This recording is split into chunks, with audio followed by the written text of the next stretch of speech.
So I want to talk a little bit about what you've been hinting at towards your white paper with the DAC of DACs, or the DAO of DAOs.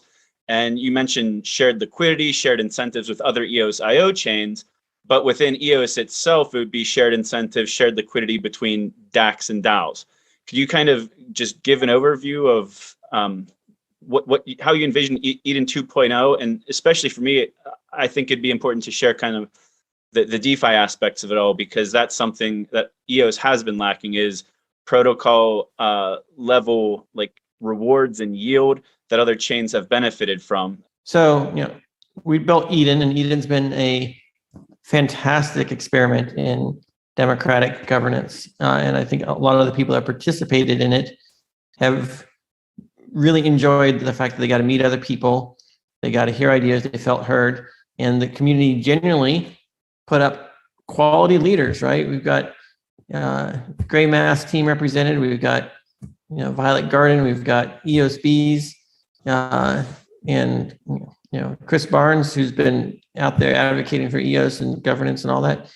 Picked some really quality people out of 100 plus people that are participating, and they had fun doing it. I think that we learned a lot and that we can iterate. And so Eden 2.0 is what my team is designing now, taking all those lessons learned, bringing a token into the mix to allow internal accounting inside of a particular Eden community, which is a little bit more flexible, right? It's like a dynamically allocating the budget instead of having to directly denominate everything. But I'm really excited about the white paper.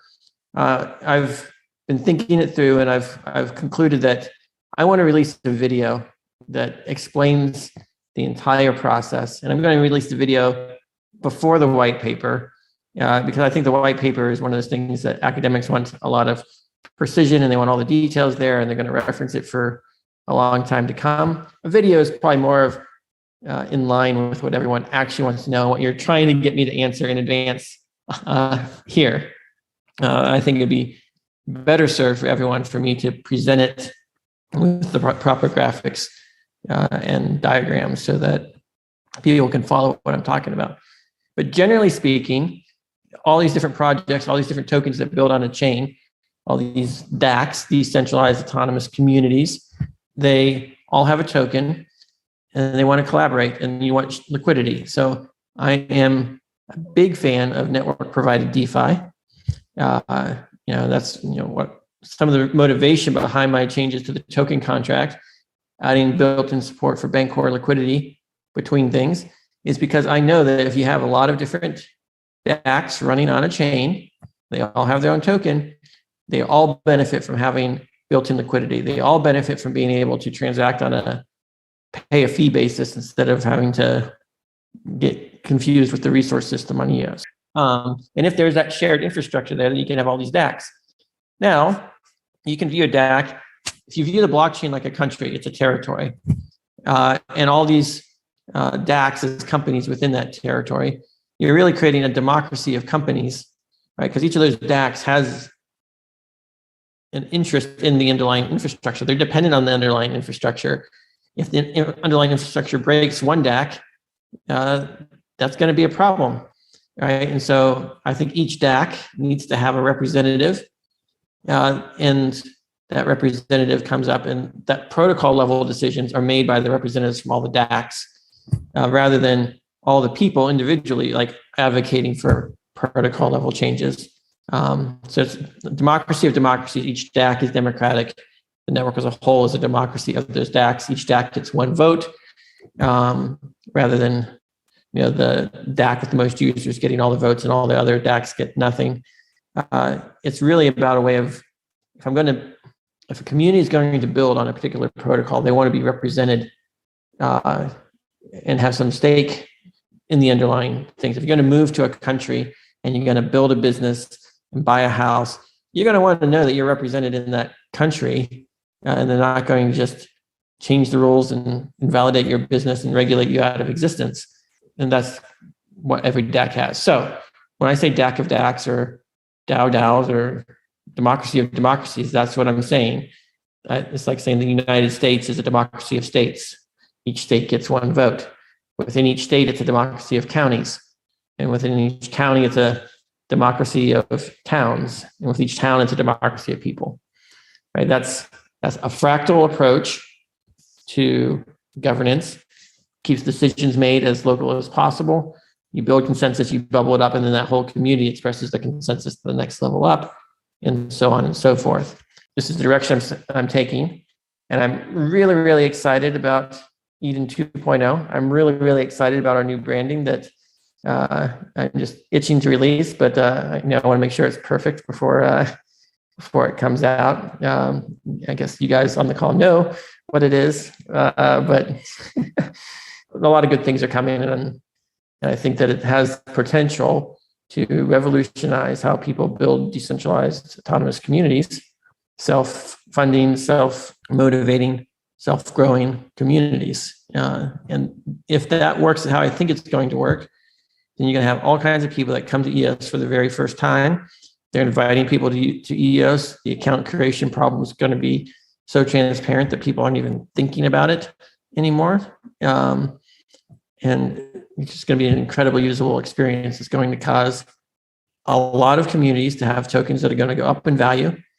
All these tokens going up in value are on the network with shared liquidity with EOS, which brings EOS up, and they all any community grows, brings up all the other communities around it. And I think the power of this model is when you contribute to a community, you can have an outsized influence on the local community, and you get an outsized percentage of the rewards of that community growing. Right? If you make a difference in your town and your town grows, you reach profit, but your entire state benefits, the whole country benefits from that town growing. But the people in the town should benefit the most, and the farther away you are from where the change was, the less the benefit should go. If you have a federal government that's trying to reap all the profits of someone trying to contribute to their town, you're not going to have the growth that you need for the town. You're not going to have the economic incentive. It's like trying to tell an entrepreneur, you're going to work for salary and you don't get to reap any equity. You don't see the outsized growth of your contributions when all you do is get paid for the job and you don't get exposure to the upside of your specific actions. And that's why you need a fractal structure. That's why you need many tokens, so that you motivate more total contributions and they all bubble up to result in the entire ecosystem growing. And if you have that many communities, and you have that many tokens, you're going to need a decentralized exchange between them all. You're going to need DeFi and some serious DeFi. And I think EOS is the perfect platform for building those DeFi applications, whether it's Bancor or whether it's a hybrid order book like Bullish has implemented. There's all kinds of different things that we could implement on the EOS blockchain. So that's really what has me the most excited. And I think communicating that to the EOS community, so even people who aren't necessarily interested in the governance aspects of the DAC of DACs, the DeFi aspects of it are going to be quite innovative. So like with the protocol owned liquidity, for example, the more DACs there are, the more bets. It's kind of like being a VC and you make a bunch of small bets into hundreds of companies. You only need a couple unicorns and you win as a VC. So that's essentially what EOS could potentially do with this model. And let me stipulate that the block producers would have the ultimate say on if anything's being done with an inflation distribution into the DAC of DACs model that you've presented some graphics for already, and you'll continue to. But if you imagine a liquidity pool where one EOS equals one DAN DAC token, they're both being fed in from inflation, and then the DAN token goes 10x. Both EOS and DAN's DAC only contributed one token each initially, but then DAN's token went way up. That would essentially create a scenario where a bunch of EOS that's not necessarily coming from inflation is getting locked up into that liquidity pool, because now there's only 1/10 of a DAN token in the relay, but then there's 10 EOS tokens in the relay, even though the protocol only contributed one EOS in this situation. So any of these DACs, if their value were to go up, it's going to result in a lot of EOS getting locked up by the protocol. So that's something people need to understand, is it's going to generate locked up protocol-owned liquidity that's not going anywhere. The EOS network's not going to pull their liquidity out. If it's got a lot of EOS in there, it's in there for good until people sell into it. The other thing is it's like fee generation. It's a DEX, essentially. Like, there's going to be so much swapping between DACs and DACs, DACs and EOS. All of this swapping and arbitrage is just going to create fees. What we do with those becomes fees, a DEX, essentially. The whole application is the DEX. Yes. Stated another way, if you create a model that allows people to come and build DACs easily without having to write any code, right? That's, I think, going to be the magic. When people can have an idea of a decentralized community that has some subjective public good that they want to achieve, they can come, they can invite people, they can start doing stuff, and they can start creating their own token. And why do they do this on EOS and not somewhere else? Because EOS has built-in liquidity for their token. Because EOS has tools that allow them to do it without having to write a single line of code. And that DEX aspect of things is why people say, well, I'm going to build it here. If I build it on Ethereum, I'm going to have to write code. I'm going to have to manage contracts. I'm going to have to figure out how to get liquidity over there. It's not baked in. And the incentives aren't there for collaboration between communities. And you go to other chains and they have to do these different things. These other chains won't have the governance model that allows subjective consensus building to achieve public goods.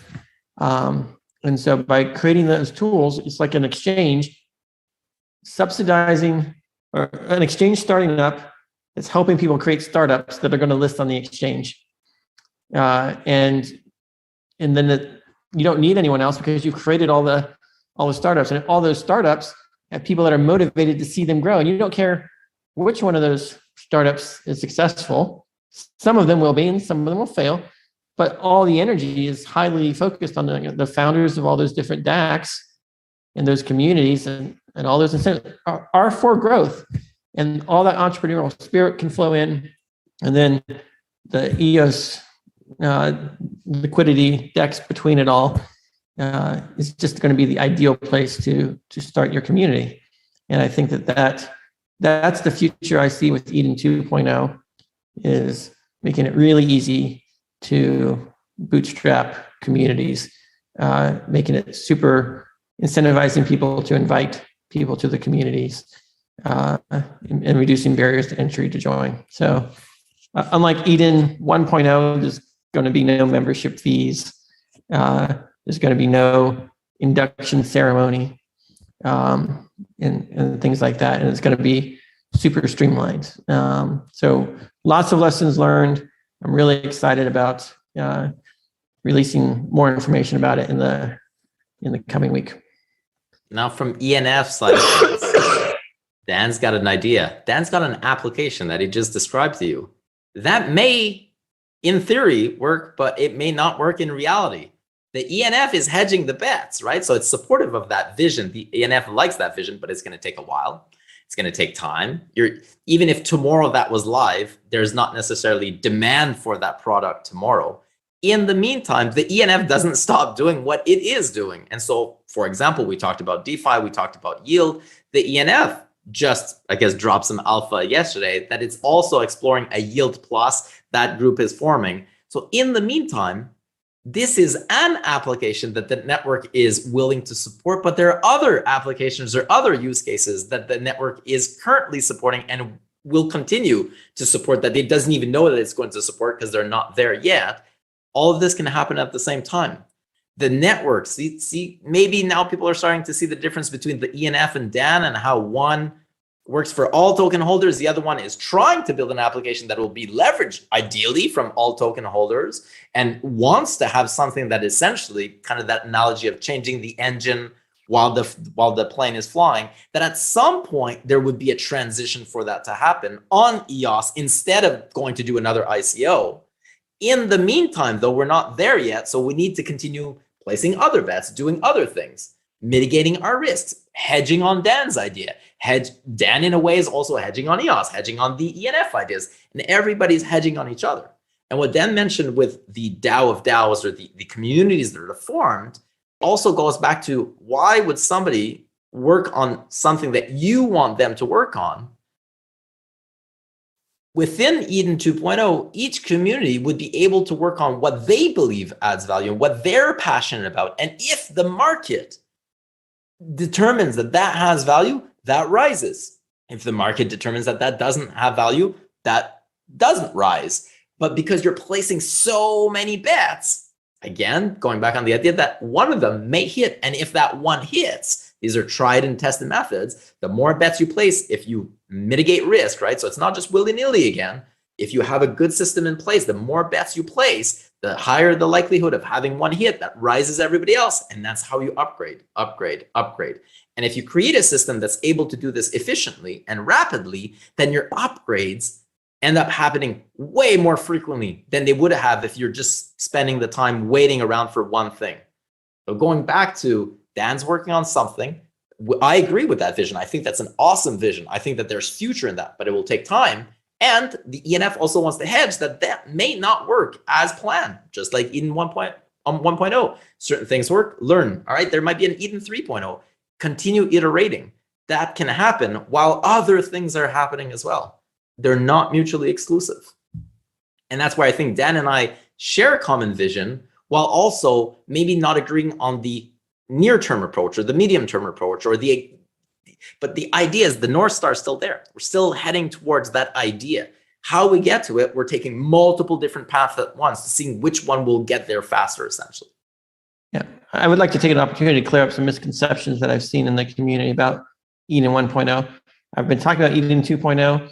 That doesn't invalidate the work that people are doing in Eden 1.0. We're still going to have another Eden 1.0 election.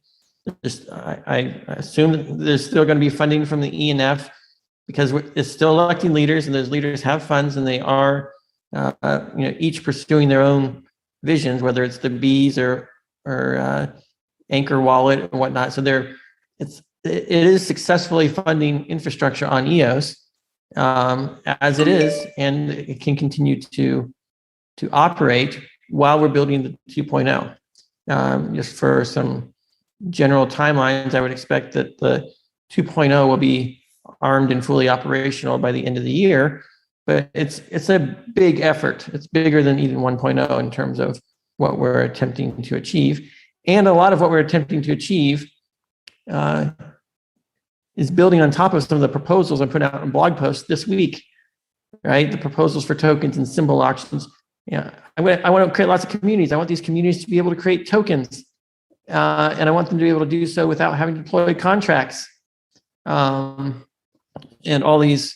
And then they need a liquidity, right? And so I'm attempting to get the EOS network to upgrade in ways that benefits all DACs, anyone who might want to issue a token, anyone who's going to need a liquidity, to benefit from the same infrastructure that I'm attempting to build for Eden 2.0 communities. And so, and I can release that code earlier than I can release the final full governance 2.0 for Eden, which is going to take more UI development, more smart contract development. But all these things are part of a grand vision. I'm not just willy-nilly throwing out, hey, let's enhance the names. Hey, let's add symbol auctions. Let's do this thing. What's it all for? Well, it's because I'm trying to bootstrap DeFi for between all the different communities of all the Edens I want to create, and do so in a way that benefits maximally all EOS holders. And so that Eden 2.0 can use the same shared infrastructure as other tokens, and therefore we can get liquidity between Eden communities and other tokens on the network. And I think that allowing EOS to focus on the DeFi, the economic links between all the DACs that are being created on the EOS network, is a core function that makes EOS valuable. If EOS isn't providing that, then you can go to any chain, because you're going to have to provide it all for your own application anyway. EOS providing that liquidity, that is the thing that's going to drive people to build on EOS.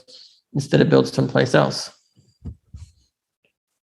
All right. And so the ENF recognizes that as well, going back to yield plus. Some people just want to have a reason to hold that token in the meantime. Some people want to contribute. Some people want to be active. Some people value governance. Other people value the investment side of things. Other people value the application side of things. What we're trying to do as well is, all right, these are the different things that people may value. Let's try to fill each gap as best as possible and seeing what sticks, right? Throwing that spaghetti on the wall and seeing what sticks. I also want to go back to what Dan just said. So he gave you a little bit more insight on what his grand vision is, right? And if he waits until all that grand vision is fleshed out before releasing a paper or before giving the community a chance to see here's what all it is, then people will complain. So put yourself in Dan's shoes. He can't win. If he waits until all that's done, then you're going to complain that you weren't part of the process and that you didn't get a chance to maybe provide feedback on that ultimate thing. So Dan chooses to release little snippets of what's going on while telling you what he's working on as well. But then you complain that you didn't get that smaller level of, before even he wrote that post, of being part of that process. So he does that in Telegram. And so he does the back and forth with you in Telegram, and he tries to iterate, all iterating in real time for that big thing. But he can't win, because no matter when he releases that information, or whenever he attempts to start gathering that feedback, will never be satisfactory to everybody who ultimately just wants to be in Dan's brain and just seeing it as it's being created, or in Dan's team. And that's not possible. And it's the same thing with all the working groups. Some people, the working groups are attempting to reach out to as many people as possible, but they will fail. They will not be able to reach out to every single person. That's not possible.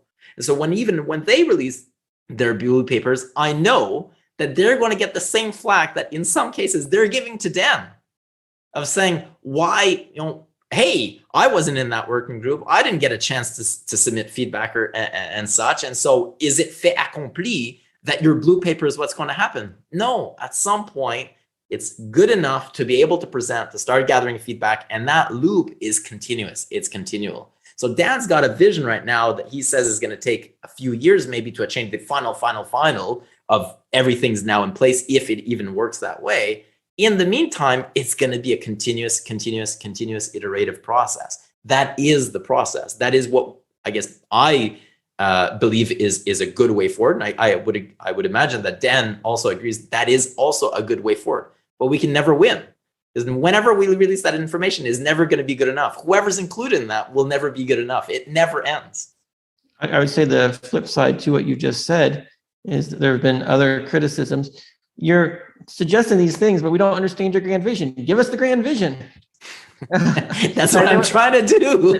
They want the grand vision in order to understand the thing that I've released today. Like, how does this name thing fit into the grand vision? They're like, well, the grand vision is only 80% fleshed out and is in flux. And I want to get it a little bit more clear, because otherwise it's going to be even more confusion. All right, are we talking about Dan's vision on this date, or the week after, or the week after, or the week after?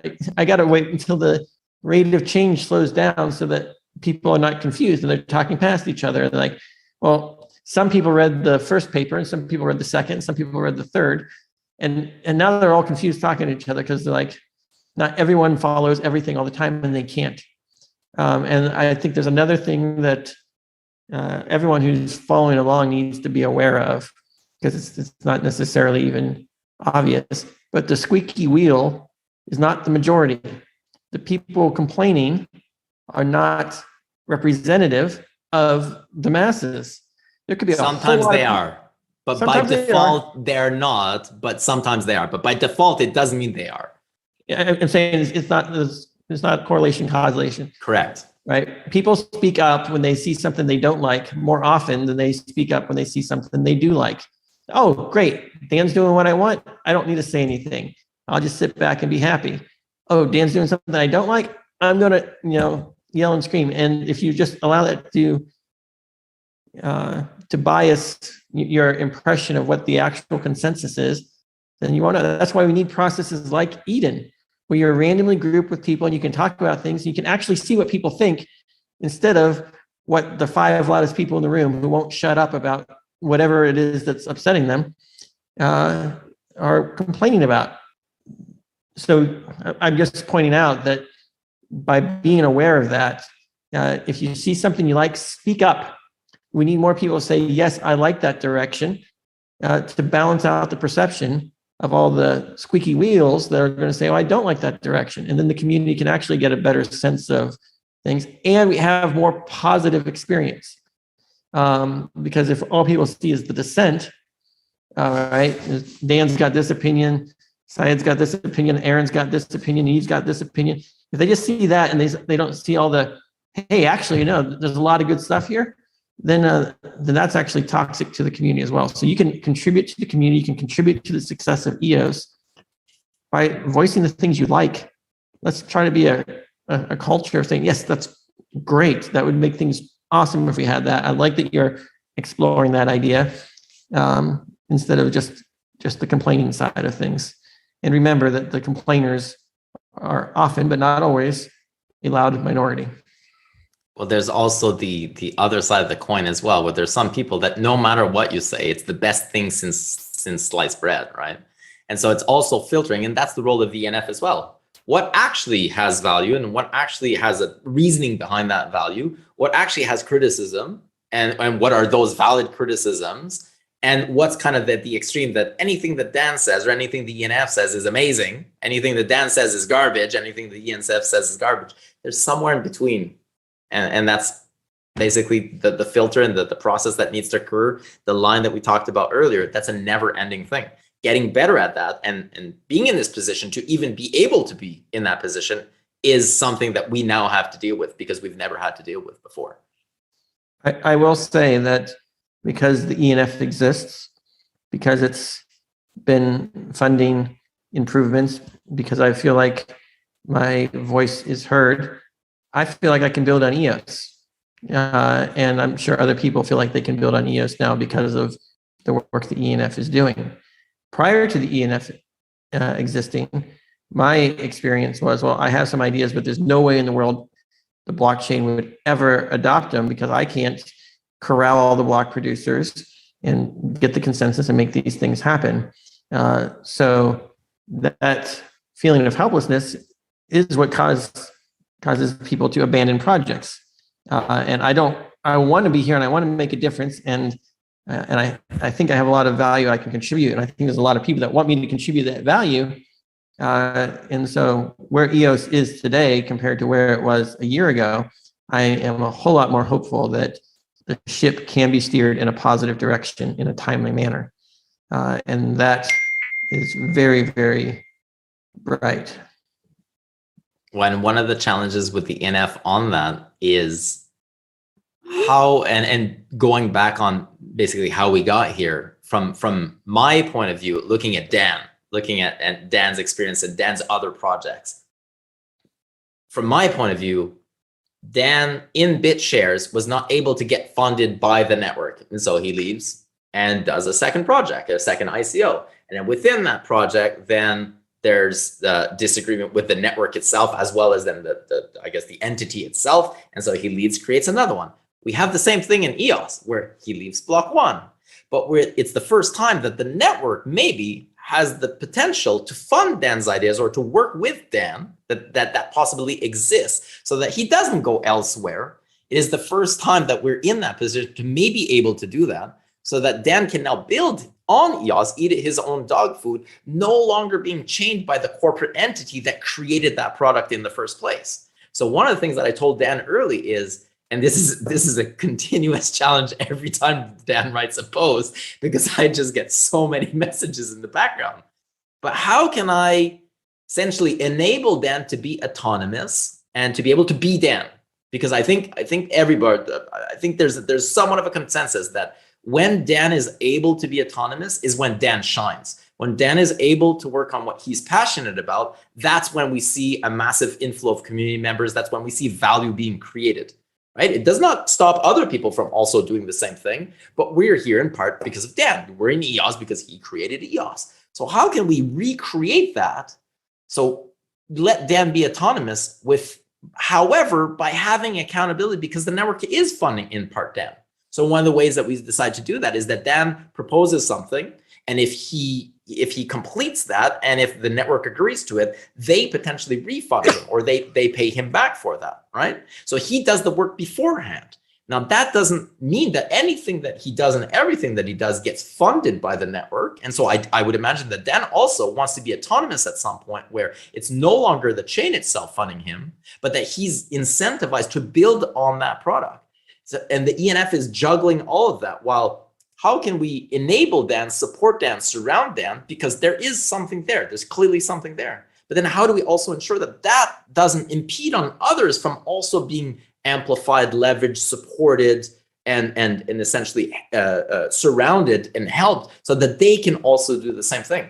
And that's the big challenge with the ENF. How do we do that, not just for him, but for everybody else, so that everybody feels like they've got a place and they want to build on EOS. They're supported to build on EOS. And then how do we then eventually make the ENF no longer the entity that it is, because now it's part of potentially Dan's process of the DAO of DAOs, and maybe the ENF is the DAO of DAOs.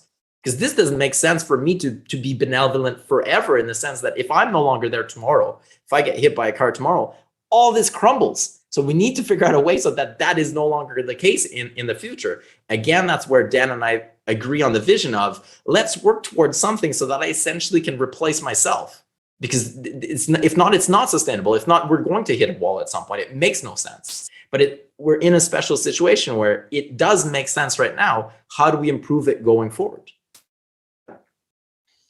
Yeah, we all need to build systems that can run without us, right?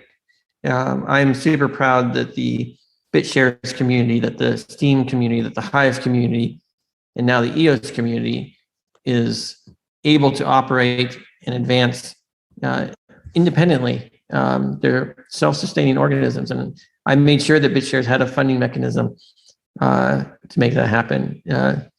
And all these systems had some kind of governance in them that was good enough to allow the community to make forward progress. And that's still the plan.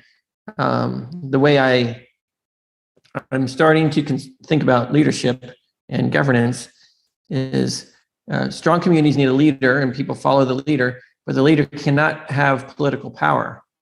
And I don't have political power. I can only lead by my sheer influence and my ability to cast a vision that people believe in. And then the community can support and adopt the ideas or not.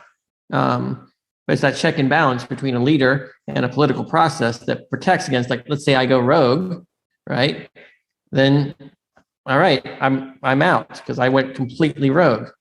But if you think about Twitter, everyone starts signing up, they start using it, and then the CEO goes rogue and starts censoring half the user base because of political disagreements.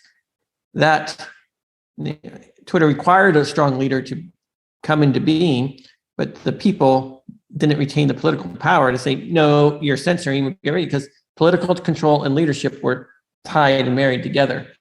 I think that a network that can honor a leader and follow a leader, yet has the power to check the leader whenever they, for example, like Steam It, the leader sold out to Tron, someone they didn't believe in, and they just forked and started a whole new community.